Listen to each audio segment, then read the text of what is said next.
ఎన్టీఆర్ జిల్లా ఇబ్రహీంపట్నంలోని కృష్ణా గోదావరి జలాల పవిత్ర సంగమం వద్ద జలహారతి కార్యక్రమంలో ముఖ్యమంత్రి చంద్రబాబు నాయుడు పాల్గొన్నారు.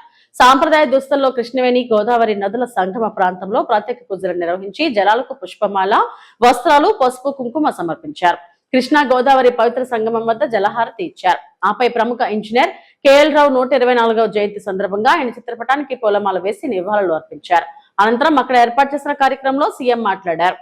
ఈ కృష్ణా డెల్టాకు న్యాయం జరగాలనే ఉద్దేశంతో సంవత్సరంలో పట్టిసీమ పూర్తి చేసి నీళ్లు తీసుకొచ్చి కృష్ణా డెల్టాను కాపాడిన ఘనత ఆ రోజు తెలుగుదేశం పార్టీ ఎన్డీఏ ప్రభుత్వం. 80 టీఎంసీ నీళ్లు, 13 లక్షల ఎకరాలు స్టెబిలైజేషన్, కృష్ణవేణి నీలం రంగు, అదే గోదావరి అరుణవర్ణం, అది రెడ్గా ఉంటుంది, ఇది బ్లూగా ఉంటుంది. రెండు కలిపి గోల్డ్గా తయారైంది, బంగారంగా తయారయ్యే పరిస్థితి వచ్చింది. కలర్లు కూడా బంగారు కలరే.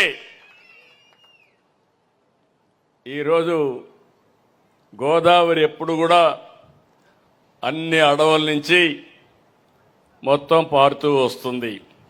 ఆకులు, మెడిసినల్ వాల్యూ ఉండే ప్లాంట్స్ అన్నీ కరుస్తూ వస్తాయి. దానివల్ల సారవంతమైన నీళ్లు వస్తాయి. ఎప్పుడు గోదావరి నీళ్లు కృష్ణాకు వస్తే రైతులకు ఆ సంవత్సరం పండగే 20% ప్రొడక్టివిటీ పెరుగుతుందంటే అతిశయోక్తి కాదని కూడా